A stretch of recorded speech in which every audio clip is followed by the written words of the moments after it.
Happy Wednesday, Bayang Karista. Nagbabalik na naman po ako, kids. Bata, no? Parang bigay ng giya, no? Araw ng Merkules, January 21, 2026. At yun nga, nagluksa po ang Bayang Karista dahil dun sa nangyari nung Sabado kay Jackie Elvin Abreac. Rest in peace sa'yo. At condolence po sa family niya. Maraming salamat sa naging parte mo sa karera bilang hinete, no? At pagdasal namin yung kaluluwa mo, no? Ang ganun.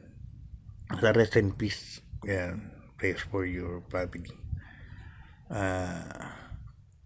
Kaya na-cancel po yung karera nung Sunday para kay Jackie Elvin Abria. Okay, start na po tayo. Race number 1. Isang Super 6 carry over kagad amounting to 46,000 and change. Isang 3-year-old and above maiden race dito. Mga placers po ito. Basta kagad ang winner take all. Lahat ng distansya natin tatakbo yung buso 1,200 meters. Race 1 pa lang, medyo magulo na. 5:30 po ng hapon ang start po ng car natin. Dito, 5 runners po may panalo rito. Isa-isahin ko na po. Number 2, Whirlwind. May panalo po yan. Number 3, High Speed. Yan. Number 4, Miss Bow. Saka yung number 6, 7 Cycles. At number 7, Blue Scholar. So, 5 po kagad ang may mga panalo dyan. Sportive purposes po, 6, 3, and 4 po ako. Halos 1:14 anyhow po ang nagkatalo ang time niyang mga yan. Halos magkakaparehas po. Okay, good luck Bayang Karista. Lipat tayo sa race number 2. Isang rating based class 4, 42 to 56 point split group. At umpisa po ng pick 6, no? Races 2 to 7. Dito may 8 runners po tayo. First case ko po yung galing sa huling dalawang panalo. Numero 1, title holder sa akin ni Jackie Patti Ramos Dilema. Although naiiwan, pero biglang kakaskas. Nakukuha agad yung ano. Kaya yung tong 1,200 meters, tingin ko bagay kay title holder to. Kahit maiwan pa. Dahil pag largan to, lakas ng aire. So, mga first 500 to 600 meters, tando na kagad siya sa unahan. Kaya, yan ang first case ko. Second case ko, number 8, imported calendar girl sa akin Jackie Jen Huko. Yan, third case ko na rin si Backpage numero 2. JQ Cabares, another imported. Good luck Bayang Karista. Lipat tayo sa race number 3. Isang rating base last 5, 17 to 41 points split group. At dito may 8 runners po tayo. Bayang Karista, umpisa rin ng pick 5 from races 3 to 7. First case ko rito, numero 4, Angry Maxine. Yan, El Santiago ang po ang sasakay. Wala ko nakikitang mabilis, kundi siya. Tingin ko, bandera po kagad to. At kapag na-relax po ni Jan El Santiago to, ng 2 kwarto, sa tingin ko, malaki na po ang panalo. Second case ko, yung numero 5, Deuce X Machina. Ito po, nasigundo po sa nung huling takbo to, kundi nung huli, nung pangalawa sa huling takbo niya, no? Deuce X Machina, nagtala na 1:15 media. May medyo nagbabatak pa lang po ito, galing po sa mahabang bakasyon. I think may panalo rin po. Kaya 4 and 5 po ako para sa race number 3. Okay, good luck Bayang Karista. Sa race number 4, rating base class 4, 42 to 56 point split group. At dito meron tayong 8 runners Bayang Karista. Ito ang karera to. Dito lang tingin ko magsasolo ko. Solo or out. Numero 6, Alibaba at saka Jackie Christian M. Pilapin. Tinignan ko yung mga tempo nito, gumagawa sa 1,400 meters ng 1:25. So parang sakalan lahat, si Alibaba lang ang kayang gumawa nun. At ito may konting bilis din to. Although hindi siya mauna rito, tingin ko aagapay lang kay King Alexander to na mabilis na kabayo.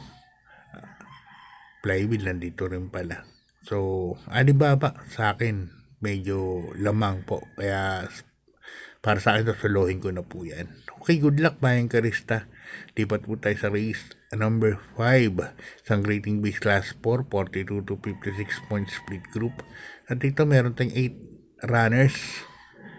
First case ko rito, masyadong mababa na. Imported, numero 1, Petit Fusey, sasakyan ni Jackie Jeric Pastoral. Ito, puro iba kalaban dati nito, puro imported. Ngayon, medyo bumaba talaga ng laban. Medyo mababa po. Kaya siya ang nabibis kong first choice dyan. Although, baka hindi siya mauna kay Sir William, nasa sakyan ni Onyok Garcia. Tingin ko susundan lang din niya to. Petit Fusey. Iba po kasi pag imported talaga. Tapos ganito lang po ang kalaban, hindi po talaga yung mga dekalidad na local. Kaya tingin ko medyo lamang yan. Second choice ko na rin yung kabayan ni Ma'am Renzel. Numero 2, Sir William Onyok Garcia. Ito pag naman pinabayaan ni Pisaito, malaki po ang panalo niyan. May 1.13 po yan sa 1200. Okay, good luck bayan Karistas. Ang rating base class 5, 17 to 41 points split group. Ang ating race number 6, no? At dito may 8 runners po tayo bayang karerista. Ang first case ko rito hindi bandera, another John L. Santiago Mount. Number 1, Wind Storm, sasakyan ni J.L. Santiago nga. At tingin ko ito ang bandera dito. Tingin ko mapipacing ng maayos ni J.L. Santiago to.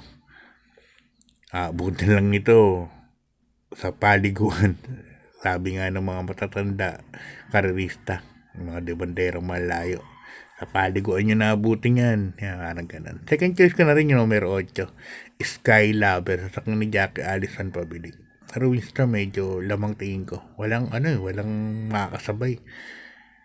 Okay, good luck mga ganun. Lipat tayo sa last race. Race number 7, ang rating base class 4, 42 to 56 point split group. At dito meron ulit tayong 8 runners, no? First case ko rito, number 5, Sabel, sasakyan ni Jackie Raymark Simasio. Ayan, medyo bumaba po ng laban si Sabel. Kaya siya ang napipisil kong first choice dito. Second choice ko na rin yung numero 1 na si Warhammer. Sasakyan ni Jackie Allison pabilik. Ito nagtalato ng 1.13. 1.13 media, parang ganon. Isang nasigundo po yan kundi last run niya, nung second to the last run po.